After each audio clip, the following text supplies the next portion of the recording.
శరీర సంబంధమైన ఆహారాన్ని భుజించి ఆత్మీయ ఆహారాన్ని భుజించుటకు మేము చేరి ఉండగా మరిన్ని మాటలతో మా హృదయాలను నింపి ప్రతి విషయంలో కేవలం మీరు మాత్రమే మహిమ పొందమని మమ్మల్ని బలపరచమని యేసు ప్రభు వారి పుణ్యనామంలో ఈ ప్రార్థన సమర్పిస్తున్నాను తండ్రి, ఆమేన్. ప్రియమైన దేవుని వర్లారా, నిన్ను భక్షించు ఆసక్తి ఏది అనే అంశంలో మొదటి భాగాన్ని మనం ముగించుకొని రెండవ భాగంలోనికి ప్రవేశిస్తున్నాం. వాస్తవాలను ఆలోచించి అంగీకరించగలిగే మనసు మనకు ఎప్పుడు ఉండాలి. దేవుని గూర్చిన ఆసక్తి ఒకనాడు ఫినెహాస్లో కనబడింది, ఏలియా గారిలో కనబడింది. కీర్తనాకారుడు చెబుతున్న మాట, నా విరోధులు నీ వాక్యమును మరచుచున్నారు, కావున నా ఆసక్తి నన్ను భక్షించుచున్నది. అలాంటి ఆసక్తి ఆరోగ్యకరమైన ఆసక్తి అని చూస్తున్నాం. యేసుప్రభు దగ్గరకు వచ్చిన వారు రొట్టెల కోసం వచ్చారే కానీ అక్షయమైన ఆహారం కోసం రాలేదు. అలాంటి మీరు నా దగ్గరికి రావాల్సిన అవసరత లేదు అన్నట్టు ప్రభు చెబుతున్నాడు. ఆత్మయే జీవింపచేయుచున్నది, శరీరము కేవలము నిష్ప్రయోజనము అన్నమాట నచ్చక వెళ్ళిపోయిన శిష్యులు ఎంతోమంది అయితే ఆయన మాటల యందు, ఆయన చెప్పే సత్యమందు ఆసక్తి లేని వారు ఉన్నా లేనట్టే అన్నట్టుగా ఆయన తీరు కనపడుతోంది. వాక్యం అంటే ఆసక్తి కలిగిన ఒక 12 మందే చాలు అని ప్రభు భావించాడు. అందులో కూడా ఇస్కరియోతు యూదా రూపంలో అనాసక్తి పరుడు ఒకడు కనపడుతున్నాడు. అంటే లెక్క 11కే వస్తుంది అక్కడికి. ఆసక్తి లేని 100 మంది కంటే ఆసక్తి గల 10 మందే దేవునికి ప్రియులు. అలా ఒకనాడు మార్తా కంటే మరియా ఉత్తమమైన దాన్ని ఎన్నుకున్న స్థితిని మనము చదువుకున్నాం. ఇక దాన్ని కొనసాగిస్తూ మరికొన్ని మాటలు ఈ సందర్భంగా మనం ఆలోచిద్దాం. దేవాలయం, రూకలు మార్చేవారు, ఎడ్లను అమ్మువారు, పావురములను అమ్మువారు, గొర్రెలను అమ్మువారు. ఇదంతా ప్రభువు చూశాడు ఒకరోజు దేవాలయంలో. యోహాను సువార్త 2వ అధ్యాయంలో చూద్దాం. యోహాను సువార్త 2వ అధ్యాయం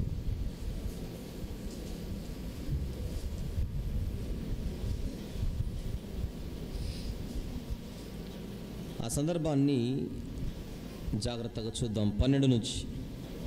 యూదుల పస్కా పండుగ సమీపింపగా యేసు యెరూషలేమునకు వెళ్ళి దేవాలయంలో ఎడ్లు, గొర్రెలు, పావురములు వీటిని అమ్మువారును రూకలు మార్చువారును కూర్చుండుట చూచి కొరడా చేసి గొర్రెలను ఎడ్లన్నిటిని దేవాలయంలో నుండి తోలివేసి రూకలు మార్చువారి రూకలు చల్లివేసి వారి బలలు పడద్రోసాడు. ఏం జరుగుతోంది? దేవుని ఆలయము కాస్త వ్యాపారపు టిల్లుగా మారిపోయింది.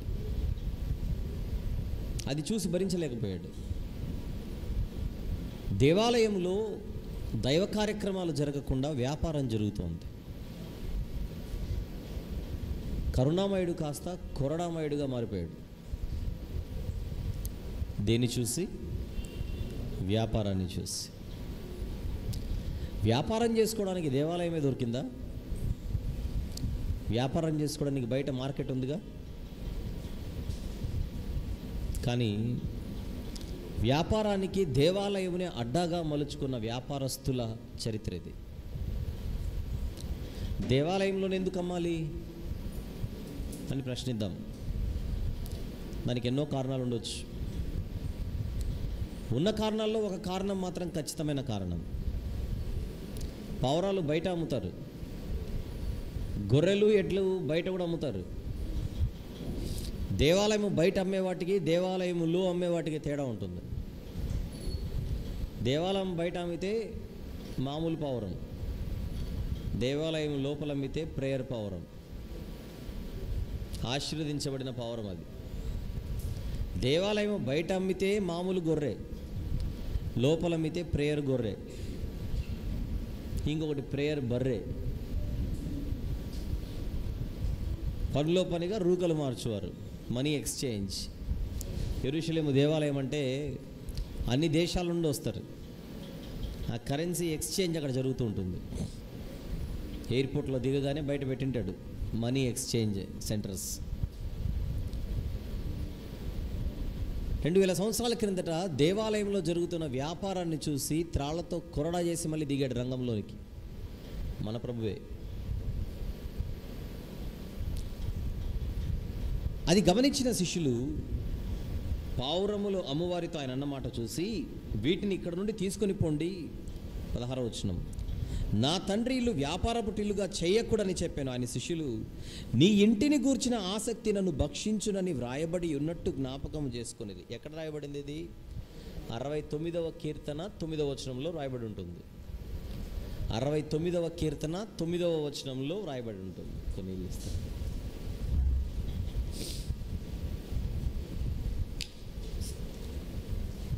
అంటే ఆయన ఆసక్తి ఎందులో ఉంది?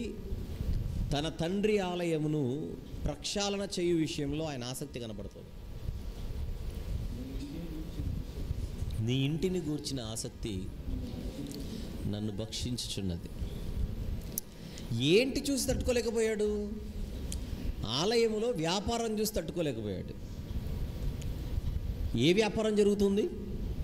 పావురాల వ్యాపారం, గొర్రెల వ్యాపారం, ఎడ్ల వ్యాపారం, రూకలు మార్చువారి వ్యాపారం. మేకలమ్మితే మేకల వ్యాపారం,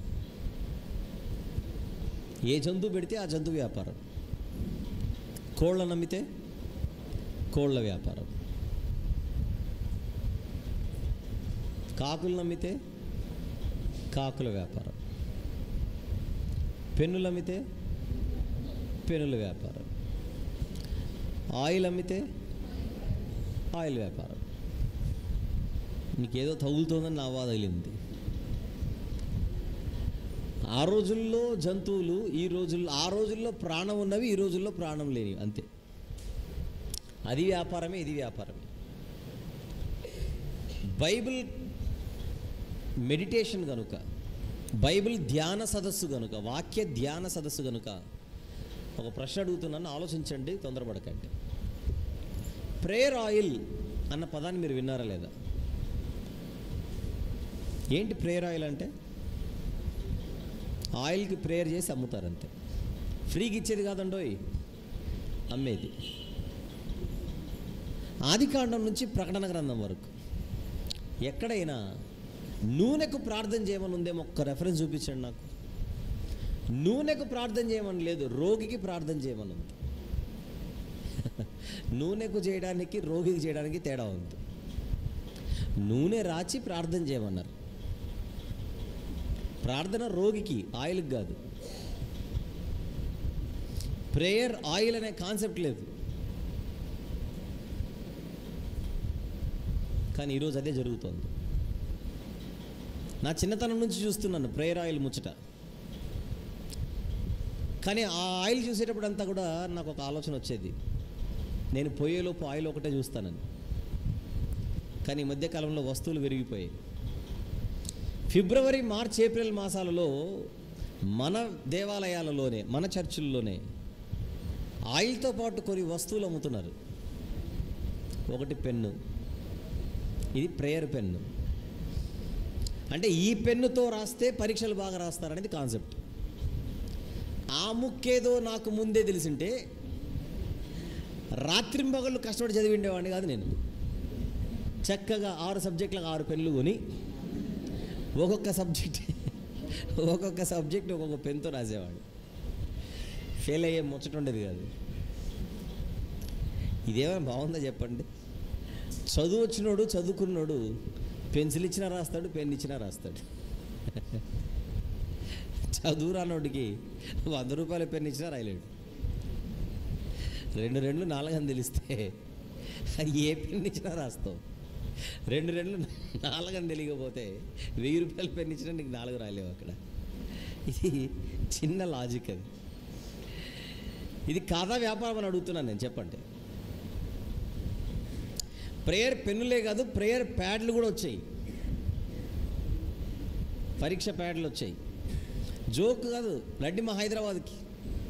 నేను అడ్రస్ చెప్తాను, మీరు వెళ్ళండి. నాకు అంత ఇంట్రెస్ట్ లేదు, నా చదువులు అయిపోయినాయి, మీరు కొనుక్కోండి. ఏంటిది? పావురాలు వాయే గొర్రెలు వచ్చాయి, గొర్రెలు వాయే బర్రెలు వచ్చాయి, బర్రెలు వాయే పెన్నులు వచ్చాయి, పెన్నులతో పాటు ప్యాడ్లు వచ్చాయి. ఇంకొకటి మిస్ అయింది. ఎవరు చెప్తారు చూడాలి.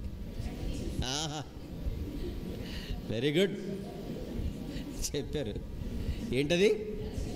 చీచి, ఖర్చీఫ్ అని అలా చెప్పకండి. తిప్పుడు ఖర్చీఫ్లు.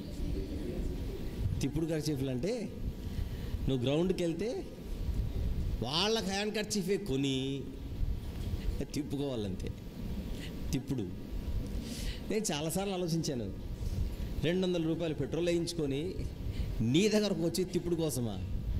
మా ఇంట్లో ఉంటే నేను నా కొడుకు ఇద్దరు కలిసి చూపుకుంటాం. ఇట్లా ఈ కొడుకు చూపుడు ఏంటి, ఈ తిప్పుడు ఏంటంటే నాకు అర్థం కాలేదు. ప్రేయర్ హ్యాండ్ కర్చీఫ్లు ఇవి. This is called business. దేవుని పేరు చెప్పి జరుగుతున్న భయంకరమైన వ్యాపారం. అంటే కోపాలు, కోపం రాకపోయినా అంట నేను అనాల్సిన విషయాలు ఇవి. వ్యాపారం చేసేవాళ్ళు సేవకులు ఎలా అవుతారు? వ్యాపారం చేసేవాళ్ళు సేవకులు ఎలా అవుతారు చెప్పండి?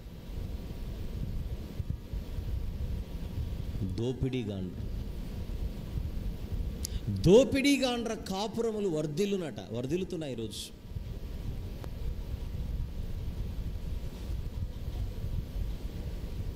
మనోళ్ళు మీటింగ్లు పెడతారు అక్కడక్కడ, గ్రౌండ్లు బుక్ చేసుకొని.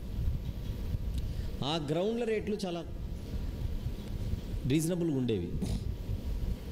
ఈ తిప్పుడు హ్యాండ్ కర్చీఫ్ల వ్యాపారం పెట్టుకున్న ఒక ఆయన ఆ గ్రౌండ్ బుక్ చేసుకొని రోజుకు 30,000 రూపాయలు రెంట్ కట్టాడు దానికి.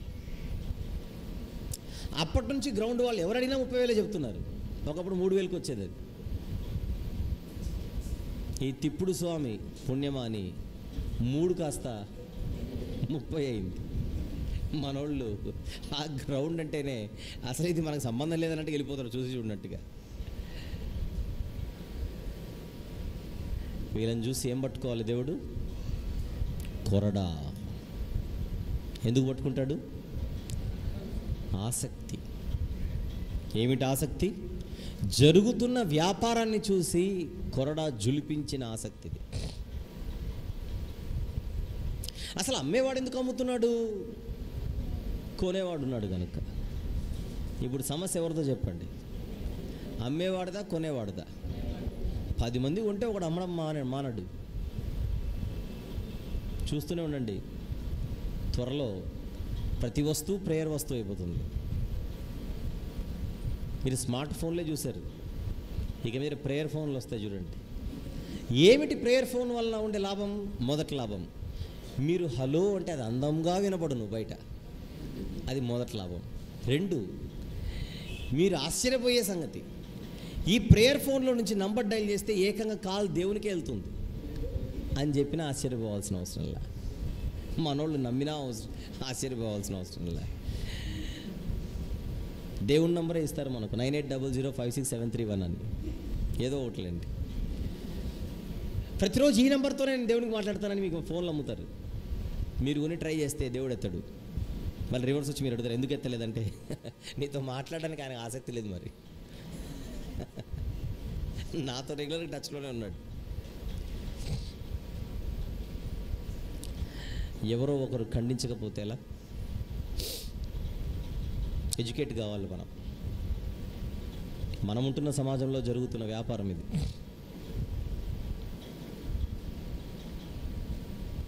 పరలోకం నుండి వచ్చిన వాక్యం,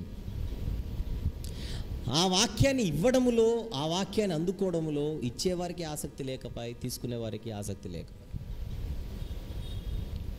దీనివల్ల జరుగుతోంది దేవునికి అన్యాయం. అందుకే దేవునికి సమాజంలో ఎలాంటి వారు కావాలనే ప్రశ్నకి జవాబే, దేవుని పని అంటే ఆసక్తి కలిగిన వారు దేవునికి కావాలి. అందరూ కాదు, ఆసక్తి ఉండాలి.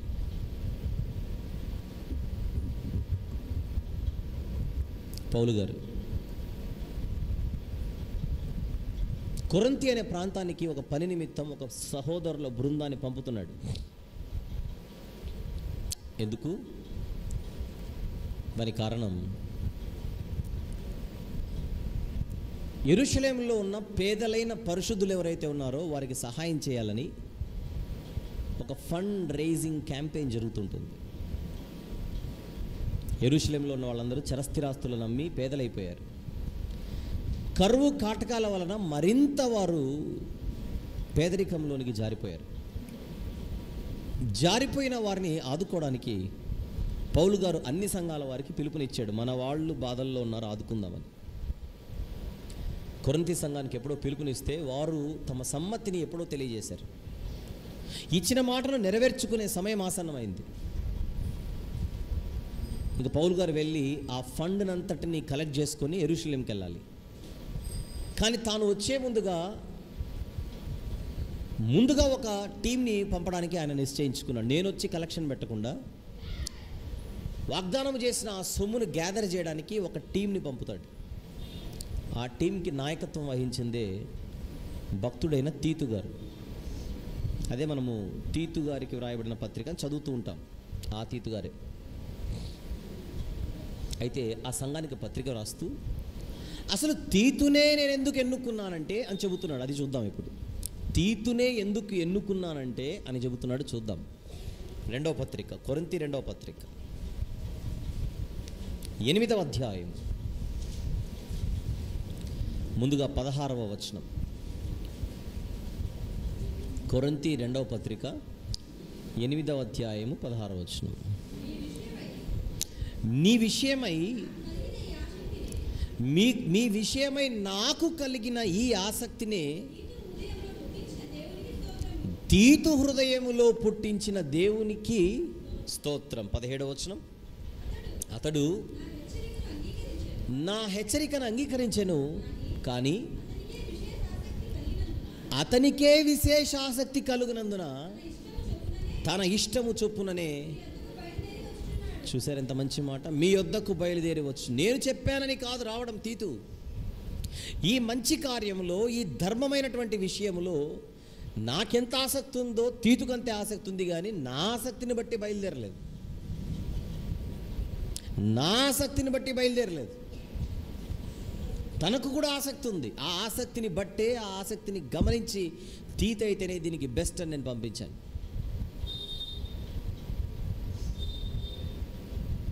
పౌలు గారు ఏమని అనుకుంటారేమో అని బయలుదేరిన వాడు కాదు తీతు. ఒక మంచి కార్య విషయంలో తనకు కూడా ఆసక్తి కలిగిన వాడే కనపడుతున్నాడు. 22వ వచనం, అదే అధ్యాయం 22వ వచనం.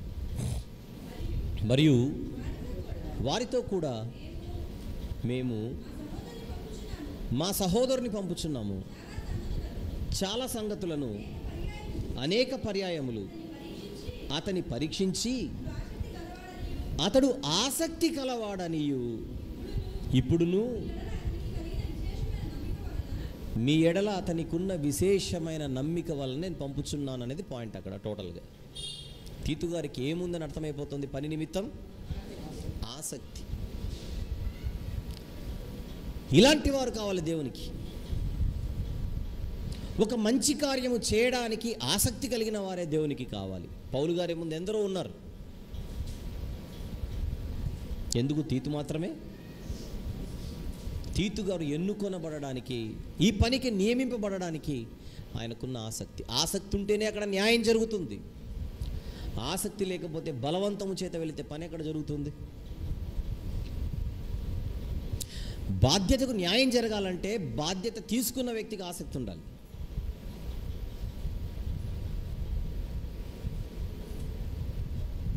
వీళ్ళందరినీ మనం ముందు పెట్టుకొని మన ఆసక్తిని మనం పరిశీలించుకుంటున్నాం. దేవుని పని అని ఎప్పుడైతే మనం దిగుతామో మనకు ఆసక్తి లేకపోతే ఆయన పనికి అన్యాయం జరుగుతుంది, న్యాయం జరగదు. కానీ దేనిపైన ఆసక్తి ఉండాలి మనకు? దేనిపైన ఉండాలి? అమ్ముకోవడం పైన కాదు, వస్తువుల పైన కాదు, ఇవన్నీ పనికిరాని పనులు, టైం వేస్ట్ పనులు, నిష్ప్రయోజనమైన పనులు, దేవుడిచ్చిన అమూల్యమైన సమయాన్ని వృధా చేసే పనులు.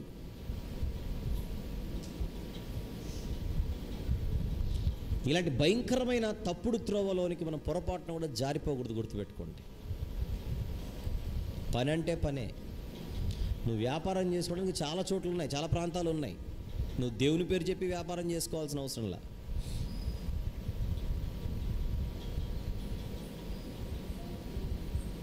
కొనేవాడి ప్రోత్సాహం వల్ల అమ్మేవాడు బతికేస్తున్నాడు. ఎందుకు అరుస్తున్నారో, ఎందుకు ఎగురుతున్నారో అస్సలు అర్థం లేని పరిస్థితి ఈరోజు. ఇది మనం గమనించాలి, మనం జాగ్రత్త పడాలి.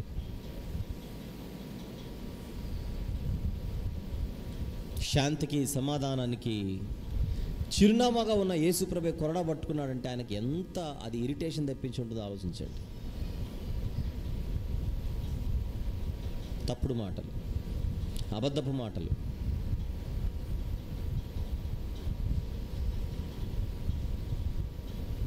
పరిసయ్యులు ఉన్నారు, సద్దూకయ్యులు ఉన్నారు, శాస్త్రులు ఉన్నారు. వీళ్ళందరూ కూడా గనులుగా పేరుగాంచిన పెద్ద మనుషులు ప్రజల మధ్య. మాటకు ముందు మాటకు వెనుక ధర్మశాస్త్రం ధర్మశాస్త్రం ధర్మశాస్త్రం అంటుంటారు. ఈ సందర్భంలో ఒక మంచి మాట చెబుతాను నేను. కేవలం ఆసక్తి ఉంటే సరిపోదు. ఇప్పుడు నేను చెబుతున్న వాళ్ళందరూ ఆసక్తి లేని వాళ్ళు కాదు. దేవుని పని అని పేరు చెప్పి ముందుకు వచ్చేటోళ్ళు. కానీ ఆసక్తుల్లో 2 ఆసక్తులు ఉన్నాయి. ఆ 2 ఆసక్తులు ఏంటో చూద్దాం. రోమీయులకు రాసిన పత్రిక 10వ అధ్యాయం. రోమీయులకు రాసిన పత్రిక 10వ అధ్యాయం మొదటి వచనం నుండి చూద్దాం. మొదటి వచనం నుండి, సహోదరులారా, ఇశ్రాయేలీలు రక్షణ పొందవలెనని నా హృదయాభిలాషయు, మీరు చదవండి, వారి విషయమై. ప్రభు కిరణ్ గారు చదువుతున్నారు, అంటే మీరు దూరం ఉన్నారు కనుక వినపడట్లా నాకు. చదవండి.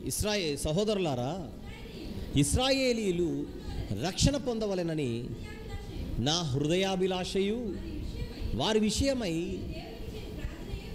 నేను దేవునికి చేయు ప్రార్థనయు అయి ఉన్నవి. అంటే ఇశ్రాయేలుకి ఏం లేదని చెబుతున్నాడు?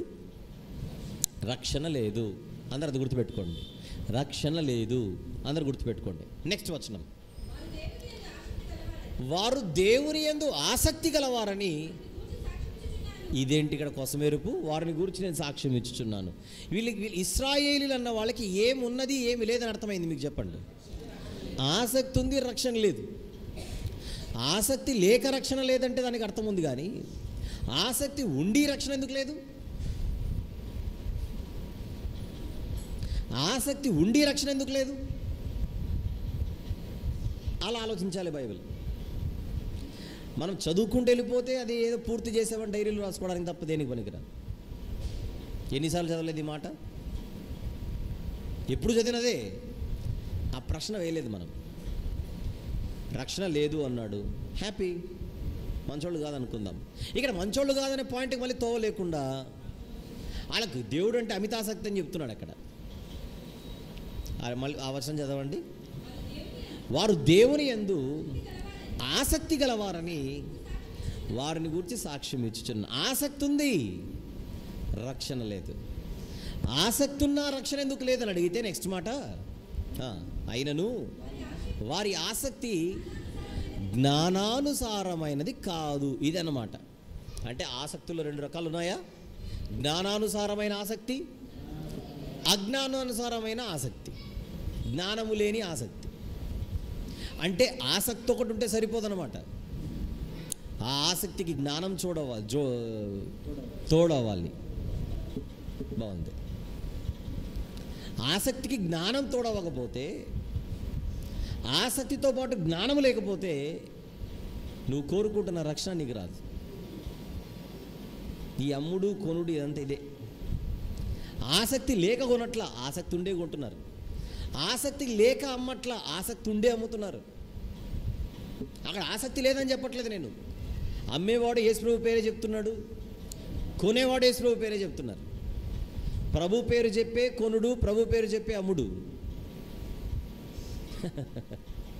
కాకపోతే ఇక్కడ ఏం లేదు, జ్ఞానము లేదు. జ్ఞానము లేదు. ఆసక్తి ఉన్నా జ్ఞానం లేకపోతే ఆ వ్యక్తికి రక్షణ లేదన్నమాట. ఎంత బ్యూటిఫుల్. అందుకే ఇది పరిసయ్యుల బోధ. క్రీస్తునందు విశ్వాసం ఉంచడం అన్న దానికి వ్యతిరేకమైన బోధ. అందుచేత బైబిల్లో పరిసయ్యుల బోధను యేసుప్రభు దేనితో పోల్చాడో చూద్దాం. మత్తయి సువార్త 16,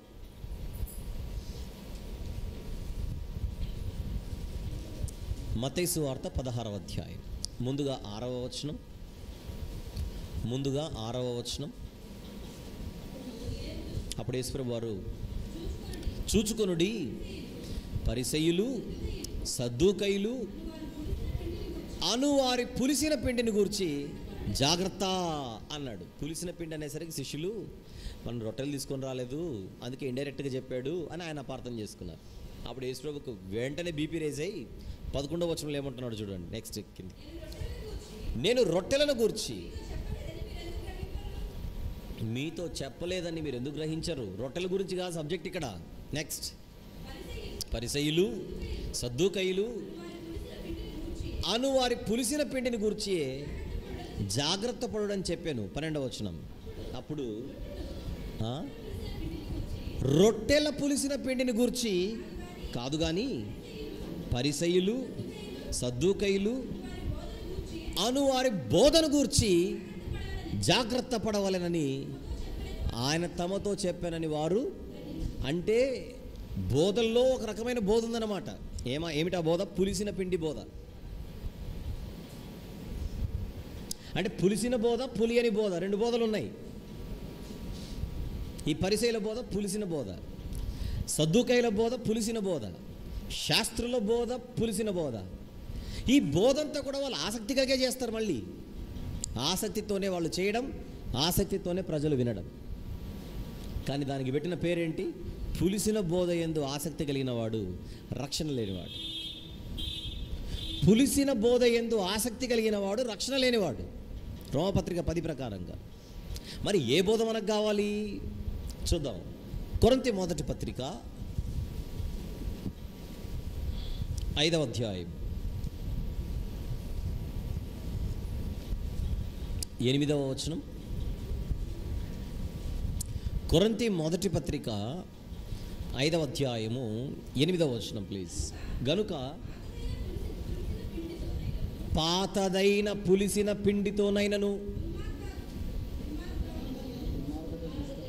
దుర్మార్గతను దుష్టత్వమును అలాంటి పులిపిండితోనైనను కాకుండా నిష్కపటమును సత్యము అను పులియని రొట్టెతో పండుగ ఆచరిందుము. ఇక్కడ పులియని పండుగ ఒకటి కనపడుతుంది. ఏమిటి పులియని పండుగ? సత్యం అట, అసత్యం కాదు. పాతది విడిచిపెట్టేయి. ఒకవేళ నువ్వు ఇంతకాలము అసత్యములో ఉంటే అది పులిసినది, పాతది పులిసినది. పాతదైన పులిసిన దానిని విడిచిపెట్టి నీ కళ్ళ ఎదుట ప్రకటించబడుతున్న సత్యాన్ని చేపట్టి పులియని బోధలోనికి వచ్చి ఆ పులియని రొట్టెలతో నువ్వు పండుగ చేసుకోవాలి ప్రతిరోజు. పాత నిబంధనలో పులియని రొట్టెల పండుగను 7 రోజులు చేయమంటాడు. 7 అనే సంఖ్య సంపూర్ణతను సూచించేది. ఈ జీవితం సంపూర్తిగా ముగించబడేది మనం కన్ను మూసినప్పుడు. 7 రోజులు పులియని రొట్టెల పండుగ చేయమన్నాడు పాత నిబంధన. 7 అంటే సంపూర్ణత, అంటే జీవితాంతం. మన జీవితం అంతా ఒక పండుగ చేయాలి. ఆ పండుగ పేరే పులియని రొట్టెల పండుగ. పాత నిబంధనలో అక్షరాల రొట్టెలవి. కొత్త నిబంధనకు వచ్చేసరికి రొట్టె పేరు మారింది. ఏమిటి ఆ పేరు? సత్యం. సత్యమే ఒక రొట్టె అయింది. ఆ సత్యం అనే రొట్టెతో ఈ పులియని రొట్టెల పండుగను ఎంతకాలం చేయాలి? నీ జీవితాంతం చేయాలి. అది మర్మం. లేదు, ఏ రొట్టె అయితే ఏముంది, నేను పండగ అయితే చేస్తున్నాను కదా అంటే దండగా అంటున్నాడు యేసు ప్రభు. అది పండుగ కాదు, దండగా. ఎందుకంటే నీకు ఆసక్తి ఉంది, జ్ఞానం లేదు. జ్ఞానము లేని ఆసక్తి నీకు రక్షణ తీసుకొని రాలేదు. అంటే బోధలు ఎన్ని రకాలు ఉన్నాయి? సత్యవాక్యము, అసత్యవాక్యం. పులిసిన బోధ, పులియని బోధ. మనం దేనిందో ఆసక్తి కలిగిన వారమై ఉండాలి. పులియని బోధపై, సత్యమును రొట్టెపై.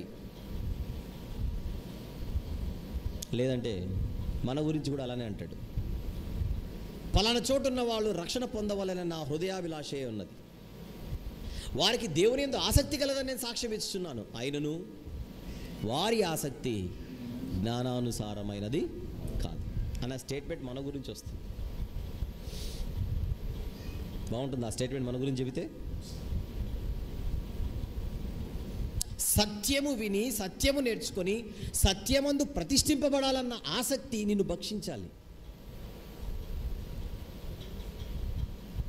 కానీ మనం ఏమి వింటాం? క్రైస్తవులు బాగా వినే డైలాగ్ ఏంటి?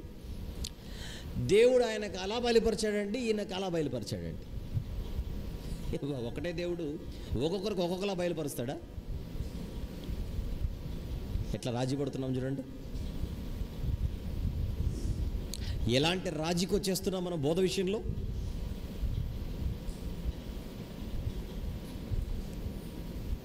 దేవుడు ఒక్కడే. ఆ ఒక్క దేవుడు మారని దేవుడు. ఆ మారని దేవుడు అందరికీ ఒకేలా బయలుపరుస్తాడే కానీ అందరికీ ఒక్కొక్కరికి ఒకలా బయలుపరిచి నీ రూట్ నీది, ఆయన రూట్ అయిందని చెప్పడు.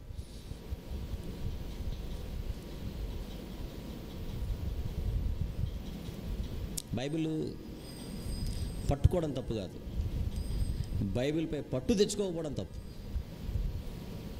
మళ్ళీ మిస్ అవుతుంది, రాసేసుకోండి. బైబిల్ పట్టుకోవడం తప్పు కాదు, బైబిల్పై పట్టు తెచ్చుకోకపోవడం తప్పు. ఆసక్తి ఉంటే కష్టపడతాడు మనిషి, ఆసక్తి ఉంటే రాజీ పడడు మనిషి.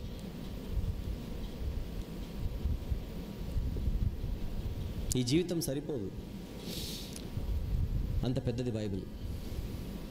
కానీ అది నేర్చుకోవడానికి ఆసక్తి ఎక్కడుంది? ఇదే చిలుకలూరుపేటలో జెఫన్యా గ్రంథం చెప్పాను ఒకప్పుడు. జెఫన్యా. ఇదే చిలుకలూరుపేటలో ఎజ్రా గ్రంథం చెప్పాను 50 సంవత్సరాల కిందట. మొన్ననే ఇక్కడే గ్రంథాల వివరణ దగ్గరుండి నేర్చుకుంటున్న, మీ ప్రాంతానికి వచ్చి ప్రకటించబడుతున్న దీని విలువ మీలో ఎంతమందికి తెలుసో తెలీదో నాకు తెలియదు, కానీ దీనికోసం పరితపించే వాళ్ళు ఎంతోమంది ఉన్నారు. ఎజ్రా గ్రంథం మీరు వినేసి 2 నెలలు అయింది. అవి ఇంకా యూట్యూబ్లోకి రాలేదు. ఒక 9 భాగాలు వచ్చాయి, నాకు తెలిసి 15 భాగాలు ఎన్నో ఉన్నాయి. అవి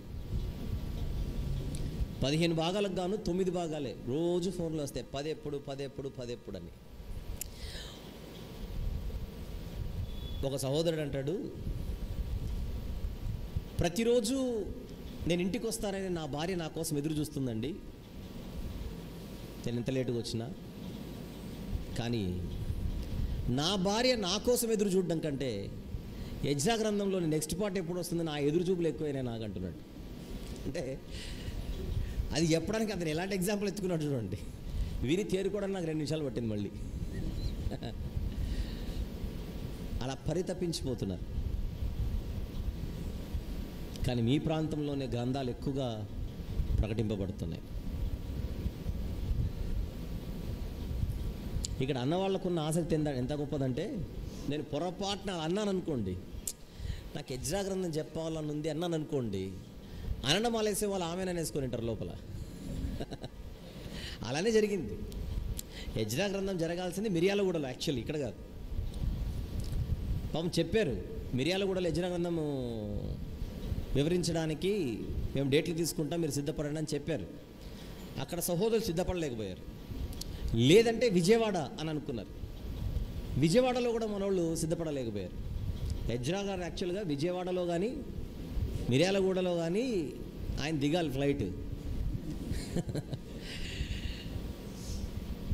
కొన్ని ముఖ్యమైన కారణాల వల్ల ఫ్లైట్ చిలకలూరుపేటలో దిగింది.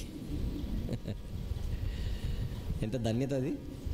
విన్నారు కదా ఎజ్రా గ్రంథం. అసలు ఎజ్రా గారి గురించి మనము బతికున్నప్పుడు మాట్లాడుకునే అవకాశం మనకు వచ్చినందుకు మనం ధన్యులం. అంత గొప్ప పర్సనాలిటీ ఆయన. అది వింటేనే మనకు అర్థమైంది. అలా బైబిల్లోని భక్తులందరూ అంతే, హేమీలు వాళ్ళు. అందుకే ఉదయం చెప్పాను, భక్తులతో మనం అన్ని విషయాల్లో పోటీ పడకపోయినా కానీ ప్రార్థనలైనా పోటీ పడదాం ప్లీజ్ అన్నాను. అందులో కూడా అందుకోలేకపోతున్నాం. అలాంటి మరొక గొప్ప దైవజనుడి గురించి వచ్చే నెలలో ఇదే చిలకలూరుపేటలో మళ్ళీ మనం మాట్లాడుకోబోతున్నాం. ఎవరైనా దానియేలు గారు. నా లెక్క ప్రకారంగా దాని మీద ఇక్కడ ఫోటోలు చాలా ఉన్నాయి. నాది, ప్రభు కిరణ్ గారిది, వెనకాల ఇంకొక 1 2 3 4 5 5 మందిది. వీళ్ళందరినీ కాదు కానీ ఇక్కడున్న దానియేలు గారిని చూసి వచ్చేస్తారు అందరూ. అంతేనా? యాక్చువల్గా ఆయన ఫోటోని వేయించాలి కానీ ఆయన పంపలేదు, అంతే. అడిగాం దానియేలు గారి ఫోటో. అరే వెనకాల తిరిగాడు ఇక్కడ. చాలామంది దానియేలు గురించి ఎప్పుడు మేము వినలేదండి, ఎక్కువ మాట్లాడరండి అని అంటారు. దర్శన గ్రంథాలు అవన్నీ. అలాంటి దానియేలు గారిని మనం రప్పిస్తున్నాం ఇక్కడికి వచ్చే నెల. కానీ పక్క ఊరు నుంచి చిలకలూరుపేటకి గుంటూరు నుంచి రావాలంటే పెద్ద ఖర్చేం కాదు.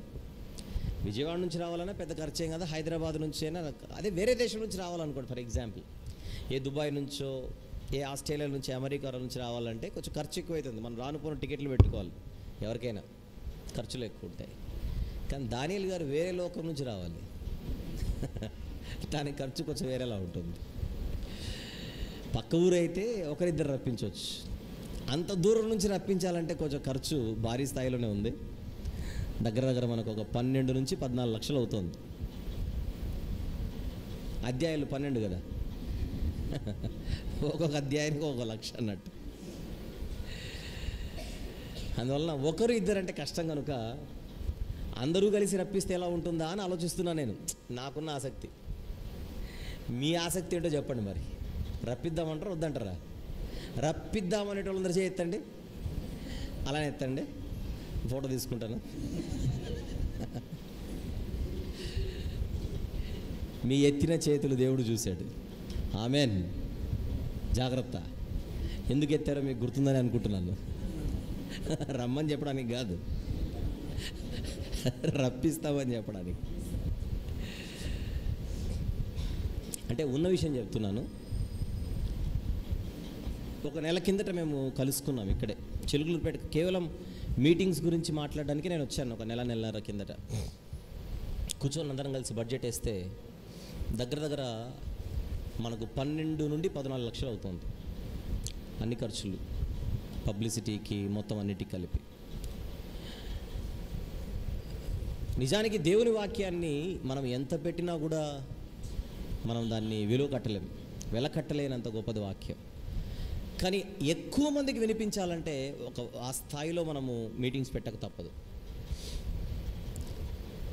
కానీ కేవలం స్థానికంగా సహోదరులు మాత్రమే ఆ భారాన్ని మొత్తం తీసుకొని దీనికోసం ముందుకు వచ్చారు. దానియేలు గ్రంథం గురించి జాతీయ సదస్సు మేము పెడతామని సహోదరులు చెప్పినప్పుడు ఆశ్చర్యపోయాను. ఎలా? ఆసక్తి గొప్పదే, కానీ ఆసక్తికి ఆర్థిక స్థితి సహకరించకపోతే, ఆసక్తికి ఆర్థిక స్థితి సహకరించకపోతే ఎలా జరుగుతుంది? అది ఒక 4 నెలల కిందటే యోవేలు గ్రంథం చెప్పాను హైదరాబాద్లో. అది జాతీయ సదస్సే, అందరం కలిసే చేశాం. మళ్ళీ ఒక 4 నెలల తర్వాత మళ్ళీ మనం ఇంత పెద్ద ప్రోగ్రాం పెట్టుకున్నాం, ఎలా అవుతుంది అని ఆలోచిస్తున్నప్పుడు ఒక విశ్వాసం మాత్రమే. నిజానికి మనం ఆలోచిస్తే అందరూ అనుకుంటే పెద్ద విషయమే కాదు ఇది. ఒక చిన్న ప్రేరేపణ కలగడానికి చెబుతున్నానే కానీ గొప్పగా చెప్పట్లా. దానియేలు గ్రంథం గురించి ఎవరు చెప్తారు వాక్యం నెక్స్ట్ మంత్? నేనే ఎదురుకున్న ఇంత భారీ ఖర్చు గురించి పెట్టేవాళ్ళు ఎంత టెన్షన్ పడుతున్నారో లేదా పడతారో వీళ్ళకి ఎంత ఉంటుందో చెప్పే నాకు అంతే టెన్షన్ ఉంది. విశ్వాసం ఉంది, దాంతోపాటు పక్కన టెన్షన్ కూడా ఉంది. ఎందుకు ఆ టెన్షన్ అంటే కరెక్ట్గా నెల కూడా లేదు మనకు. ఎంత తేదీ ఈరోజు? 21 అంటే వచ్చే నెలకు మీటింగ్లు అయిపోయి ఒకరోజు ఏంటుంది అయిపోయి. మరి ఇంత సొమ్మును ఒక 20 రోజుల్లో ఎలా?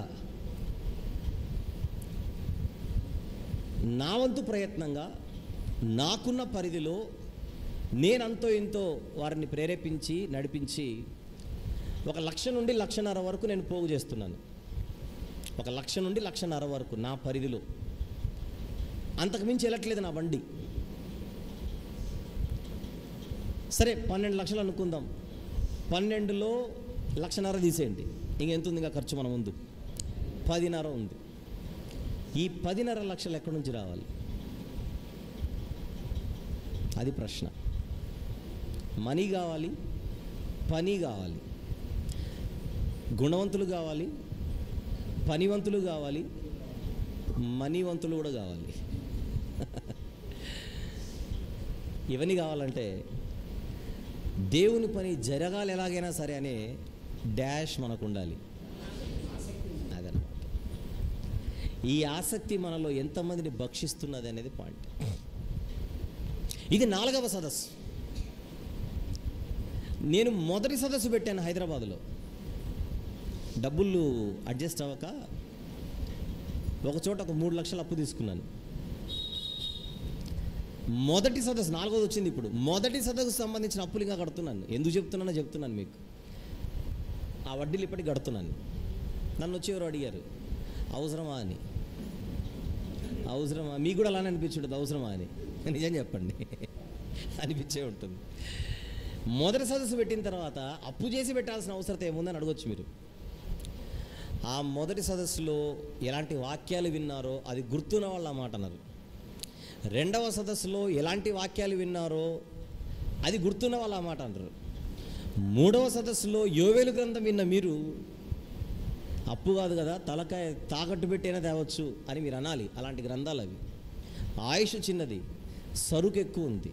ఇంత సరుకు మనం చెప్పాలంటే సదస్సులు పెట్టకపోతే ఎలా అవుతుంది? యోవేలు గ్రంథం చెప్పిన 2 నెలలకు ఎజ్రా గ్రంథం పూర్తి చేశాను. ఎజ్రా గ్రంథం పూర్తి చేసిన 2 నెలలకు దానియేలు గ్రంథం కోసం వస్తున్నాను.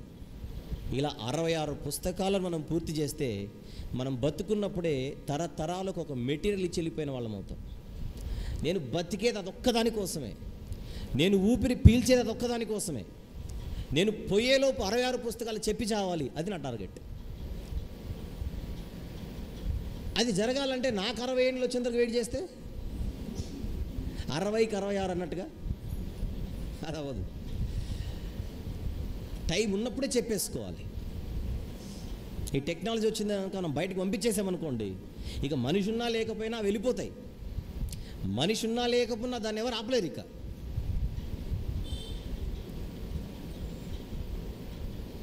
3 అధ్యాయాలు కలిగిన యోవేలు గ్రంథం చెప్పడానికి నాకు 3 చెరువులు నీళ్ళు తాగాల్సి వచ్చింది. 5 రోజులు 3 అధ్యాయాలు చెప్పడానికి నాకు టైం సరిపోక లాస్ట్ రోజు నా స్పీకర్లందరి టైం నేనే దోచుకొని దొంగనై కబ్జా చేసి ఆ గ్రంథాన్ని పూర్తి చేశాను. 3 రోజులు ఎజ్రా గ్రంథం చెప్తే పూర్తి అవ్వక 4వ రోజు మళ్ళీ దాన్ని పెట్టుకొని రిజర్వేషన్ అయిన టికెట్ క్యాన్సిల్ చేసుకొని మళ్ళీ 4వ రోజు చెప్పాల్సి వచ్చింది. అంత లోతైన విశ్లేషణ మనం అందించకపోతే ఎలా? ఆసక్తి ఉంటే అవుతుంది అది. కానీ ఎలాంటి ఆసక్తి ఉండాలి? భక్షించే ఆసక్తి ఉండాలి. మొదటి సదస్సు పెట్టిన తర్వాత వచ్చి అడిగారు అప్పు చేసి పెట్టాల్సిన అవసరం ఉందా అని. అప్పుడు నేను అన్నాను, హార్ట్ అటాక్ వచ్చో బ్రెయిన్ ఏదన్నా అయ్యో మా అమ్మ హాస్పిటల్లో ఉంటే నా తలకాయ తాకట్టు పెట్టి నేను అప్పు తీసుకొని రాను కాపాడుకోవడానికి ప్రాణం. అర్జెంటుగా ఒక 3 లక్షలతో మీ తల్లికి ఆపరేషన్ చేస్తే కానీ మీ అమ్మ బతకదు అని ఎవరైనా అన్నారనుకోండి, ఇంటిల్లాద వెళ్ళి తలకాయ తాకట్టు పెట్టి అప్పు తీసుకుంటారా? మా అమ్మ పోతే పోయిందంటమా? తల్లి ప్రాణాన్ని కాపాడు కోసం అప్పు చేయడానికి రెడీగా ఉండే నీవు ఆత్మలను రక్షించే శక్తి గల వాక్యాన్ని ఇవ్వడానికి ఆ మాత్రం సిద్ధపాటు లేకపోతే ఎందుకు ఈ క్రైస్తవ బతుకు? సమస్యలోనికి వెళ్ళిపోమని చెప్పట్లా. 100 కిలోల మూటను సంచిని ఒకడు మోయడం వేరు, 10 మంది మోయడం వేరు అంటున్నా నేను. ఒకడికి ఎప్పుడు భారమే, 10 మంది కలిస్తే భారం అనేది సులువు అవుతుంది. అప్పుడు అలాంటి సదస్సులు ఎన్నో పెట్టుకోవచ్చు మనం, అలాంటి గ్రంథాలు ఎన్నో చెప్పుకోవచ్చు మనం. కుదిరితే ఈ విషయమై అందరూ ఆలోచించండి. ఈరోజు ఇది అయిపోయేలోపు ఒక నిర్ణయం తీసుకొని వెళ్ళే ముందుగా మీ నిర్ణయాన్ని ప్రకటించి వెళితే సంతోషం, స్వాగతించగలం. టైం లేదు కనుక 8 రోజులు దాటితే అక్టోబర్, 9 రోజులు దాటితే అక్టోబర్ వచ్చిందంటే మీటింగ్స్ వచ్చినట్టే. ఇంకా టైం ఉండదు. ఇవన్నీ ఎందుకు చెప్తున్నాను? ఒకనాడు దేవుడు మన ఎడల చూపిన ఆసక్తి అలాంటిది. ఇంకొక వచనం చూపిస్తాను బైబిల్లో. ఆ వచనం అర్థం చేసుకోగలిగితే బతికినా చచ్చినా ఆయన పాదాల దగ్గరే పడి చావాలరా అనే ఫీలింగ్ కలుగుతుంది. అర్థమైతే, అంత త్వరగా అర్థం కాదు, కానీ అర్థం చేసుకోవడానికి ప్రయత్నం చేద్దాం. యెషయా గ్రంథం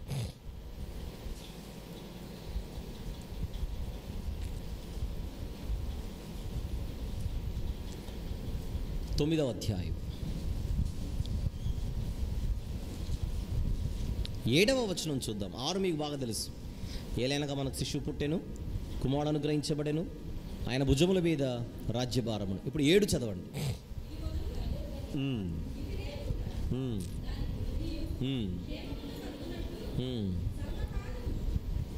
చదవండి. సర్వకాలము దావీదు సింహాసనమును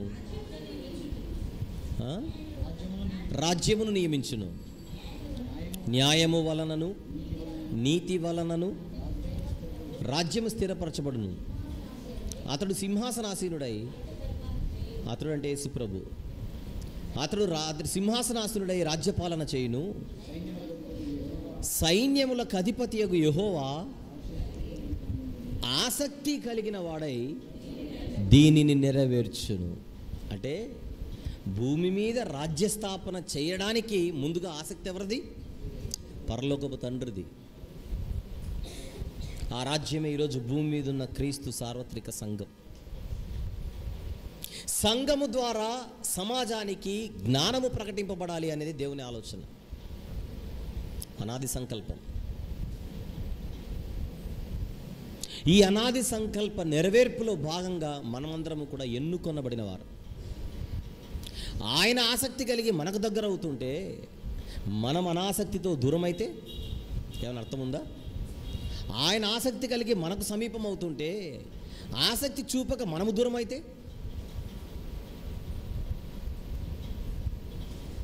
అంతకంటే దౌర్భాగ్యమైన పరిస్థితి ఇంకొకట్లేదు. ఇక్కడ ప్రాబ్లం ఏంటంటే చిలకలూరుపేట చాలా చిన్నది. ఇక్కడున్న వాళ్ళు ఆర్థిక స్థితిలో చాలా చిన్నవారు, కానీ దేవుని పని చేయడానికి మనలాంటి బలహీనులే ముందుకు వస్తారు, కానీ బలవంతులు ఎప్పుడు ముందుకు రారు. సత్యం కోసం నిలబడే వాళ్ళు ఎప్పుడు బలహీనులే. సమాజంలో ప్రారంభం నుండి ఒక జాలరి నిలబడడం ఏంటి? పేతురు గారి రూపంలో పరలోకపు తాళపు చెవులు ఆయనకి ఇవ్వబడడం ఏంటి? అధికారికంగా సంఘ స్థాపన ఆయన నోటి గుండా జరగడం ఏంటి? కొర్నేలి ఇంటిలో అధికారికంగా అన్ని జనులకు వాక్యం ప్రకటించే ధన్యత పేతురు ఎక్కడం ఏంటి? బాగా చదువుకున్నవాడేం కాదు, ఆర్థికంగా కానీ విద్యలో కానీ చాలా తక్కువ స్థితిలో ఉన్నవాడు, కానీ దేవుడు ఆయన్ని ఎన్నుకున్నాడు. ఎన్నో పేటలు ఉన్నాయి బయట, కానీ చిలకలూరు పేటల్లోనే ఈ కార్యం జరుగుతోంది.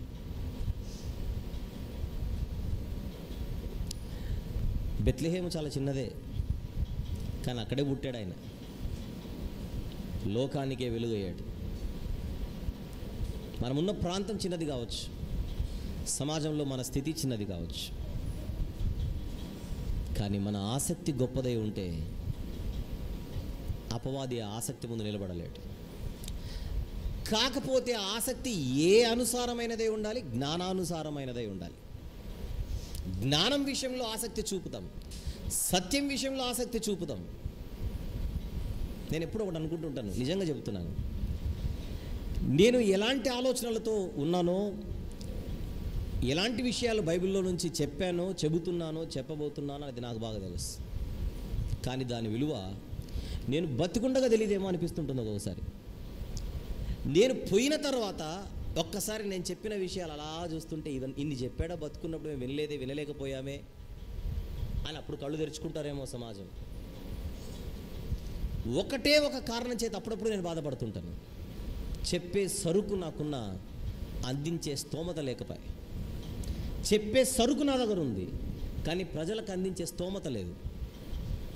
కానీ దీన్ని ప్రేమించే వాళ్ళు కూడా అక్కడక్కడ ఉన్న వాళ్ళే. దీన్ని ప్రేమించే వాళ్ళు కూడా, ఈ సత్యాన్ని ప్రేమించే వాళ్ళు కూడా అక్కడక్కడ వరకు ఉన్న వాళ్ళే, బాగా బలంగా ఉన్న వాళ్ళే. ఇంకా ఆర్థికంగా అయిన దానికి కాని దానికి అనవసరంగా డబ్బులు వెదజల్లుతూ వృధాగా ఖర్చు పెడుతున్న ఈ సమాజంలో దేవుని అసలు సిసలు పనికి సహకారమే లేకపోయి కదా.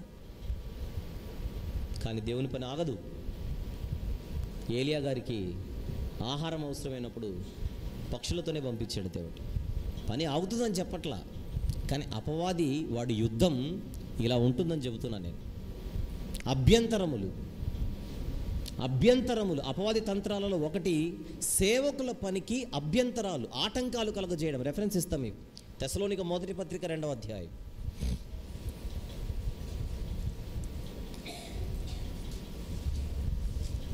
తెస్సలోనిక మొదటి పత్రిక 2వ అధ్యాయం 17-18 వచనాలు చదవండి ఒకసారి. 17-18 దగ్గరున్న వాళ్ళు చదవండి. తెస్సలోనిక మొదటి పత్రిక. సన్ని ఎక్కడ? సన్ని నీకు చాలాసార్లు చెప్పాను నేను. తెస్సలోనిక మొదటి పత్రిక 2వ అధ్యాయం. ముందుకు వచ్చి ఇక్కడికి వచ్చి కూర్చో, చదువు, బైబిల్ తీసి చదువు. 17-18 వచనాలు చదవండి. ఎవరైనా చదవండి. సహోదరులారా, మేము శరీరమును బట్టి కొద్ది కాలము మిమ్మల్ని ఎడబాసి ఉన్నను, మనసును బట్టి మీ దగ్గర ఉండి మిగుల అపేక్షతో మీ ముఖము చూడవలెనని మరి ఎక్కువగా ప్రయత్నం చేసితిమి. కాబట్టి ఈ మాట చూసాను, మేము మీ వద్దకు రావాలనని ఉంటిమి.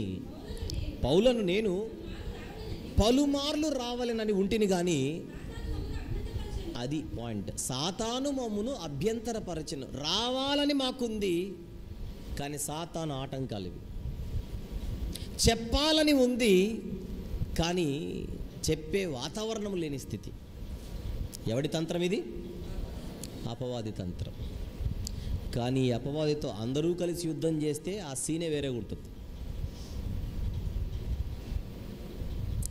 డబ్బులు ఖర్చు పెట్టి చెప్పడము అన్నది ఒకసారి జరగవచ్చు, 2 సార్లు జరగవచ్చు, కానీ ప్రతిసారి జరగదుగా. చెప్పేవాడే ఖర్చు పెట్టి చెబుతూ చెప్పాలంటే ఆర్థికంగా మన లిమిట్స్ దాటిపోయినప్పుడు అది ఇక మనకు బియాండ్ లిమిట్స్ అవుతుంది. ఇది ఒక యజ్ఞంలాగా తీసుకోవాలి మనందరం కలిసి. ఈ యజ్ఞాన్ని మనం పూర్తి చేయాలి. ఇది 66 పుస్తకాల వివరణకు సంబంధించిన ఒక మహాయజ్ఞం. మనం పోయేలోపు తరతరాల వారికి ఇది అందించెళ్ళాలి. ఈ విషయంలో మన ఆసక్తి మనల్ని ఎప్పుడు భక్షిస్తూనే ఉండాలి.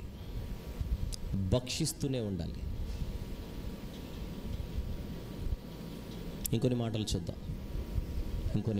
కొరింథీయులకు రాసిన 2వ పత్రిక 11వ అధ్యాయం. కొరింథీయులకు రాసిన 2వ పత్రిక 11వ అధ్యాయం 2వ వచనం చూద్దాం. 11:2.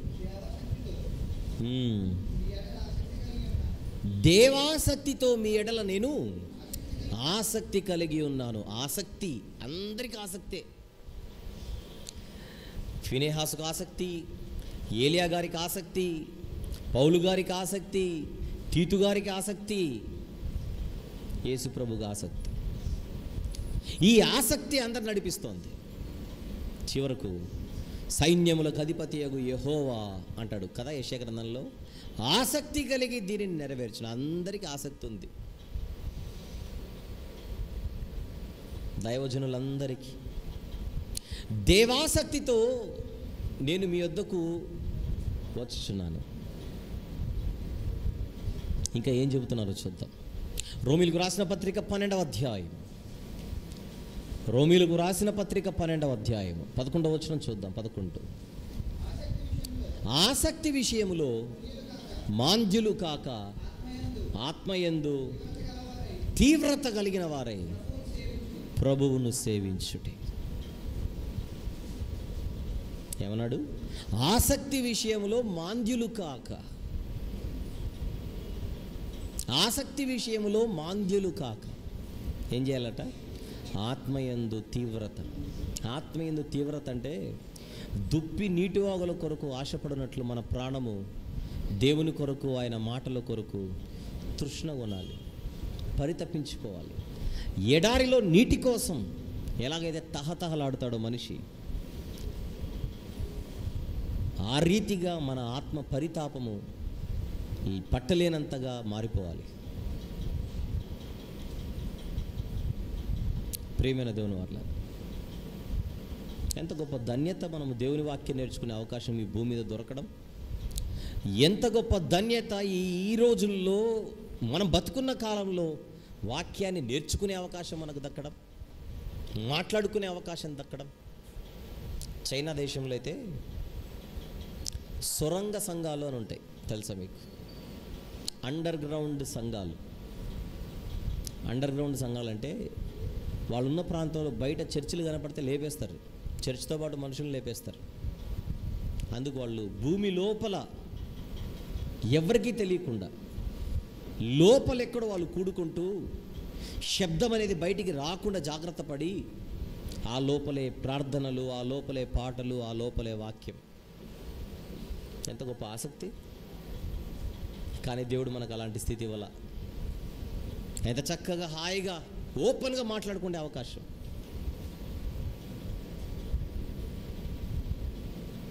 రెండు 2016లో నేను దుబాయ్ వెళ్ళాను. మొట్టమొదటిసారి దుబాయ్లో ఒక ఓపెన్ ప్లేస్లో మీటింగ్ పెట్టారు. డిసెంబర్ 25 కోసం, క్రిస్మస్ కోసం.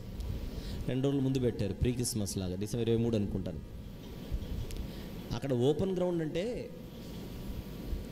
మన ఇంటి వెనకాల పెరటి లాంటిది ఉంటుంది, పెద్ద పెరటి ఉందనుకోండి వెనక, అదే ఓపెన్ గ్రౌండ్ కాదు. మళ్ళీ కాంపౌండ్ వాల్లో, ఇంట్లో ఒక ఇంటికి కాంపౌండ్ వాల్ ఉంటే ఆ బయట ఆవరణలో మీటింగ్ పెట్టుకుంటే ఎలా ఉంటుంది, అలా పెట్టారు. అలా పెట్టినందుకు ఎంతమంది ఆశ్చర్యపోయారో. మీరు బయట పెట్టడం ఏంటి ప్రేయర్ అని, మీరు బయట పెట్టడం ఏంటి ప్రేయర్ మీటింగ్ అని. లోపల కాకుండా జస్ట్ బయటికి వచ్చి పెట్టుకోవడానికి ఎన్ని పర్మిషన్లు, ఎంత తతంగము, ఎంత నడిచిందంటే అంత నడిచింది. కాంపౌండ్లో పెట్టుకోవడానికి. దుబాయ్ అంటే 4 గంటల ప్రయాణం ఇక్కడ నుంచి, అంతే, పెద్దగా ఏముండదు. ఎవరైనా ఇక్కడ నుంచి హైదరాబాద్ బయలుదేరితే బస్సులో అక్కడ ఎయిర్పోర్ట్లో ఎక్కిన ఆయన మనం హైదరాబాద్ వెళ్ళేలోపు దుబాయ్ వెళ్ళిపోయింటాడు. 3.5 గంట 4 గంటల్లో ప్రయాణం, అంతే. పక్కనున్న దేశంలో కాంపౌండ్ లోపల పెట్టుకోవడానికి కూడా వణికిపోవాలి అలాంటి పరిస్థితులు. కానీ మనకు అలాంటిది లేదే. ఇవన్నీ రేపు లెక్కలు అడుగుతాడు దేవుడు. పెద్ద స్క్రీన్పై ఆకాశాన్ని స్క్రీన్గా మలిచి వేస్తాడు. అన్ని దేశాల పరిస్థితులు నీ దేశంలో పరిస్థితి చూడంటాడు. అన్ని ప్రాంతాల్లో పరిస్థితి నువ్వున్న ప్రాంతంలో పరిస్థితి చూడు. వాళ్ళు భూమి పైన కాకుండా భూమి లోపలికి వెళ్ళి కూడుకొని మళ్ళీ వాక్యం నేర్చుకుంటూ ఉంటే నీకు ఇంత స్వేచ్ఛ, ఇంత స్వతంత్రం కల్పించిన తర్వాత నీలో ఎక్కడుందా పరితాపం, నీలో ఎక్కడుందా ఆసక్తి?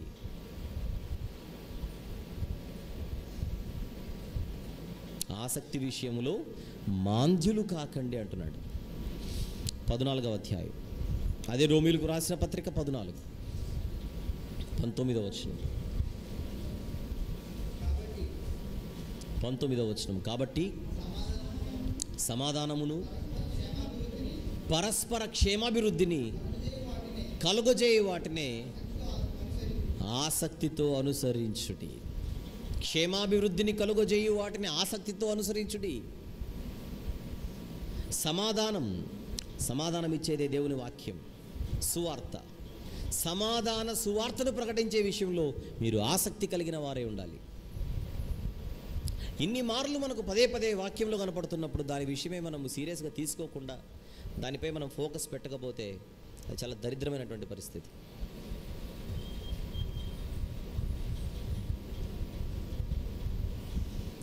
చిన్ననాట నుండే పిల్లల్లో ఆసక్తి పెంచాలి. ఈరోజు నేను వాక్యం ఇలా చెప్పడానికి గల ఏకైక కారణం చిన్నప్పటి నుంచి ఈ ఆసక్తి నాలో కలగడం. నా కుటుంబంలో ఉన్న కుటుంబ ప్రార్థనలు, ప్రతిరోజు మేము సంఘంగా కూడుకోవడం. అడుగుతుంటారు, నీకు ఎలా వచ్చింది పట్టు అని. నాకు పెద్ద పట్టు ఉందని చెప్పట్లా, కానీ ఉన్నంత ఎలా వచ్చిందిరా అని అంటే చిన్నప్పటి నుంచి ఉన్న ఆసక్తి. నిన్నగాక మొన్న వచ్చిన ఆసక్తి కాదు ఇది. ఆసక్తికి ఉన్న పవర్ ఏంటో చెప్తున్నా, అది పాయింట్ ఇక్కడ. ఇన్ని గ్రంథాలు నేను వివరిస్తున్నానంటే గల కారణం నాలో ఉన్న ఆసక్తి. అది ఎప్పటి నుంచి ఆసక్తి? చిన్ననాట నుండి ఉన్న ఆసక్తి. బడిలో చదువుకున్నా, కాలేజీలో చదువుకున్నా, నా తోటి విద్యార్థులతో సహవాసం చేయడానికి నాకు ఎప్పుడు ఆసక్తి ఉండేది కాదు. నా తోటి స్నేహితులతో స్నేహం చేసి, అంటే నాతో పాటు చదువుకునే విద్యార్థులతో, క్లాస్మేట్స్తో స్నేహం చేయడానికి కూడా నాకు ఆసక్తి ఉండేది కాదు. ఎప్పుడు కూడా మందిరం, సంఘంలో ఉన్న వాళ్ళతో సహవాసం. నాకు సంఘంలో దొరికే ఆనందం బడిలో దొరికేది కాదు. సంఘంలో దొరికే ఆనందం కళాశాలలో దొరికేది కాదు. సంఘంలో దొరికే ఆనందం యూనివర్సిటీలో దొరికేది కాదు. నా ఆనందం సంఘంలో ఉండేది. ఎందుకు సంఘంలో ఉండేది? సంఘంలో దేవుని మాటలు ఉండేవి. టైము కనబడేది కాదు. రాత్ర పగల అనే తేడా లేదు. వాక్యం చెబుతుంటే వినడం, చదవడం, ఆలోచించడం. చిన్ననాటి నుండే ఆ బీజాలు మన పిల్లల్లో వేయకపోతే వాడు మ్రానైన తర్వాత మన చేయి దాటిపోతాడు. అంత కష్టపడుతున్నా 66 పుస్తకాలలో నేను సాధించింది ఎంత అని ఆలోచిస్తే ఒక 1% ఏమైనా నేర్చుకున్నానేమో అన్న ఫీలింగ్లో ఉంటాను ఎప్పుడు. నేను పూటకు ఒక కొత్త వాక్యం చెబుతున్నా. వారానికి ఒక వాక్యం కాదు నేను చెప్పేది, పూటకు ఒక కొత్త వాక్యం చెప్పాలి. నేను గత 3 రోజులు వాక్యం చెప్పే వచ్చాను. మొదటి రోజు చెప్పింది రెండో రోజు లేదు, రెండో రోజు చెప్పింది మూడో రోజు లేదు, మొదటి రోజు పగలు చెప్పింది, రెండో రోజు పగలు చెప్పింది, మూడో రోజు పగలు చెప్పింది. దీనికి సంబంధమే లేదు. పూటకు ఒక వాక్యం చెప్పాలి. రేపు మళ్ళీ గుంటూరులో మాట్లాడాలి. రేపు గుంటూరులో చెప్పే సబ్జెక్ట్ వేరు, ఈరోజు మీ ముందు మాట్లాడుతున్న సబ్జెక్ట్ వేరు. ఇంత చేస్తున్నా నాలో ఒక ఫీలింగ్ ఉంటే ఎలాంటి ఫీలింగ్ ఉంటుందని మీరు ప్రశ్నిస్తే, నేనేం చేయట్లేదు, నేను ఇంకా చదవట్లేదు, నా కష్టం ఇంకా సరిపోవట్లేదు. ఆసక్తి విషయంలో మాంద్యులు కాకూడదని చెప్తున్నాను. బైబిల్లోని లోతైన విషయాలు మనకు అర్థం కావాలంటే మనల్ని నడిపించే శక్తి ఒకటి ఉంది, దాని పేరే ఆసక్తి. కొంతమందికి వెనకల తిప్పుకోవాలన్న ఆసక్తి ఉంటుంది. ఎవరిని? మనుషులను. నా వెనకల 10 మంది ఉన్నారు జయగొట్టేవాళ్ళని. అలాంటి వాళ్ళు గలతీ సంఘంలోనికి ప్రవేశించారు. వాళ్ళ గురించి పౌలు గారు ఏమంటున్నారో చూద్దాం. 4వ అధ్యాయం గలతీ పత్రిక 4వ అధ్యాయం 17వ వచనం చూద్దాం. 17 వారు మీ మేలు కోరి మిమ్మును ఆసక్తితో వెంటాడువారు కారు, మీరే తమను వెంటాడవలెనని మిమ్మును బయటికి త్రోసివేయగోరుచున్నారు. వాళ్ళ ఆసక్తి మీ వెంట రావాలని కాదు అంటున్నాడు అక్కడ. వారి ఆసక్తి మిమ్మల్ని వెంట పెట్టుకొని వెళ్ళడానికి, లాక్కొని వెళ్ళడానికి. ఒక సంఘంలోనికి ప్రవేశించి ఆ సంఘాన్ని చీల్చడానికి. అది దౌర్భాగ్యమైన పరిస్థితి. అది చాలా దౌర్భాగ్యమైన పరిస్థితి. అది వీళ్ళకి ఆసక్తి లేదా అంటే ఉంది ఆసక్తి. ఏ విషయంలో ఆసక్తి ఉంది? వెంట తీసుకొని వెళ్ళిపోవడానికి ఆసక్తి ఉందే కానీ నిలబెట్టి, స్థిరపరిచి, బలపరిచి వారిని దేవునికి అప్పగించాలన్న ఆసక్తి లేదు. జ్ఞానానుసారమైన ఆసక్తి కాదు అది. గలతీ సంఘాలలో ప్రవేశించిన కపట సహోదరులు వాళ్ళు. ఒకప్పుడు పౌలు గారు కూడా ఆసక్తి కలిగే ఉన్నాడు, కానీ అది జ్ఞానానుసారమైన ఆసక్తి కాదు. ఆయనకి ఎలాంటి ఆసక్తి ఉందో చూద్దాం. ఫిలిప్పీ పత్రిక 3వ అధ్యాయం. ఒకప్పుడు పౌలు గారికి ఉన్న ఆసక్తి. ఫిలిప్పీ పత్రిక 3వ అధ్యాయం 6వ వచనం చూద్దాం ఒకసారి. 6 ఆసక్తి విషయంలో సంఘమును హింసించువాడనై ఉంటిని. ఏ విషయం అందు ఆసక్తి ఉండిందట ఆయనకి? సంఘాన్ని హింసించాలనే ఆసక్తి ఉండేది. సంఘాన్ని కట్టాలని కాదు, సంఘాన్ని నిలబెట్టాలని కాదు, సంఘాన్ని హింసించాలనే ఆసక్తి. అది జ్ఞానానుసారమైన ఆసక్తి కాదు. ఇప్పుడు ఆసక్తి మార్చుకున్నాడు ఆయన. ఇది పాతది, ఇది పాతదైన పులిసిన పిండిది. ఈ పులిసిన పిండి నేను వదిలేసి పులియని పిండితో నేను పండుగను ఆచరించాలని సత్యాన్ని నేర్చుకొని ఆయన ఆసక్తిని మార్చుకొని బతికాడు. ఈ మాటలు వింటున్న మీరు, మీ అభిరుచులు, మీ ఆలోచనలు, మీ ఆశలు, మీ ఆశయాలు ఒకవేళ దేవుడు కోరుకున్న వాటిపై ఒకవేళ లేకపోతే ఎందుకు ఈరోజు ఒక మంచి ఆలోచన తీసుకోకూడదు? ఎందుకు ఈరోజు మన తత్వాన్ని మార్చుకోకూడదు? దేవుని వాక్యం మాత్రమే మన తత్వాన్ని, మన మనసులను మార్చేది. మనము మారడానికే దేవుని వాక్యం మన దగ్గరకు వస్తుంది. ఆ వాక్యాన్ని మనం స్వాగతించాలి. దేవుని వాక్యాన్ని మనం స్వాగతిస్తే అది ఎప్పుడు నిష్ఫలముగా వెనక్కెళ్ళదు. వద్దు అని తలుపులు మూస్తే తప్ప. నీ హృదయపు తలుపుని ఈరోజు ఈ వాక్యానికి ఎందుకు తెరవకూడదు అని అడుగుతున్నాను. తెరిస్తే ఆ వాక్యము ఖచ్చితంగా నీలో పనిచేస్తుంది. వాక్యానికి ఉన్న గొప్పతనం ఏంటో ఒకసారి యెషయా గ్రంథంలో చూద్దాం. 55వ అధ్యాయం. యెషయా గ్రంథం 55వ అధ్యాయం 11వ వచనం అనుకుంటాను, చూడండి. 11, 12 వచనాలు.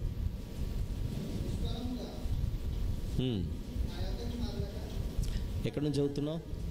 10 నుంచి చదువు. వర్షము హిమము ఆకాశము నుండి వచ్చి అక్కడికి ఎలాగూ మరలక భూమిని తడిపి విత్తువానికి విత్తనమును భుజించువానికి ఆహారమును కలుగుటకై అది చిగుర్చి వర్ధిల్లునట్లు చేయును. అలాగే నా నోట నుండి వచ్చు వచనము అలాగే ఉండును, నిష్ఫలముగా నా యొద్దకు మరలక అది నాకు అనుకూలమైన దానిని నెరవేర్చును. ఇది నెరవేర్చాలి అనంటే మనిషి తన హృదయాన్ని తెరవాలి.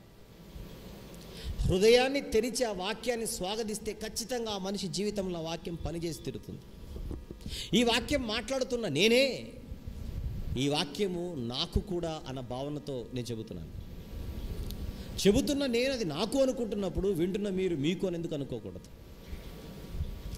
ఒకవేళ ఆసక్తి అన్న పాయింట్పై ఇంతకాలం మనము ఒక పట్టింపు లేకుండా ఉంటే ఈ రోజు నుంచి దాన్ని పట్టించుకుందాం. ఎక్కడుంది నీ ఆసక్తి? దేని యందు నీ ఆసక్తి? మనుషులను దేవుని ఎదుగు నడిపించడం విషయంలోనా, నీతో వెంట తీసుకుని వెళ్ళిపోవడానిక? జీల్ అన్నాడని చెప్పాను ఇంగ్లీష్లో.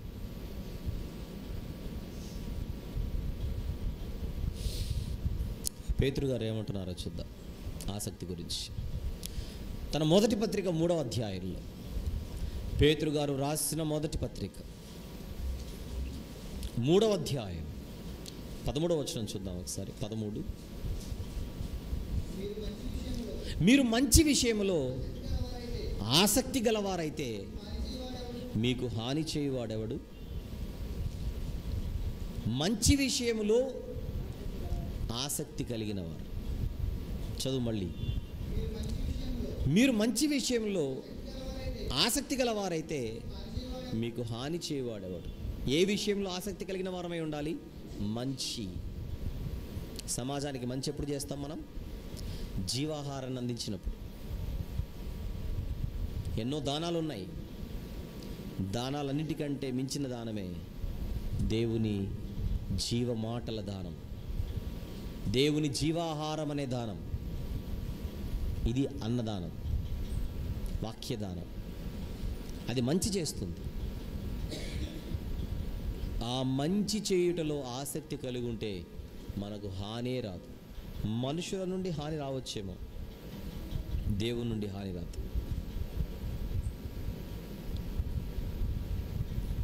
ఇవన్నీ చెప్పింది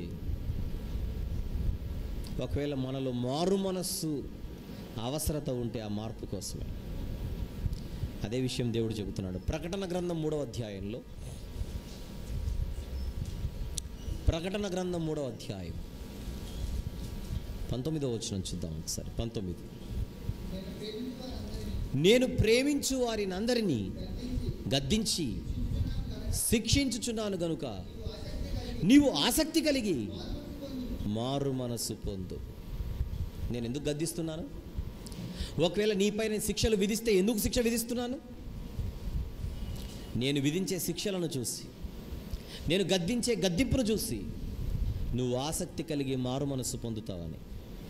అప్పుడప్పుడు దేవుడు మన జీవితంలో దెబ్బలు వేస్తుంటాడు, చిన్న చిన్న దెబ్బలు.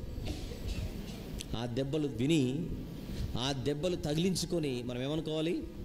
ఇది నా మంచి కోసమే దేవుడు గద్దించాడు, నా మేలు కోరే దేవుడు శిక్షించాడు. ఈ సమయంలో నేనేం చేయాలి? ఆసక్తి చూపాలి. ఆసక్తి చూపి మారు మనస్సు పొందాలి. కొంతమంది దేవునిపై రోషం చూపిస్తుంటారు. దేవునిపై అలిగితే నష్టం మనకే, దేవునికి ఏముండదు. తండ్రి తన కుమారుని శిక్షించు రీతిగా దేవుడు తాను ప్రేమించు వారిని శిక్షించును. శిక్షకు మనము తలదించితే శిక్షా ఫలము మనకుంటుంది. దేవుడు వేసిన శిక్షకు తలదించాడు దావీదు గారు, తర్వాత చరిత్రను నిలిచిపోయాడు. ఆయన గద్దింపునకు మనం తలదించాలి. ఎలా తలదించాలి? ఆసక్తితో తలదించాలి. మారు మనసు, ఆసక్తితో మారు మనసు మనం పొందాలి.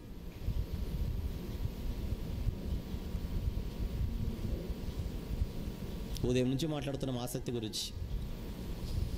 ఎన్ని రెఫరెన్స్లు, ఎన్ని మాటలు మన దృష్టికి దేవుడు తీసుకొని వస్తున్నాడు. ఒక్కటైతే చివరిగా చెప్పాలి, దేవుడు మన ఎడల విశేష ఆసక్తి కలిగిన వాడై ఉన్నాడు.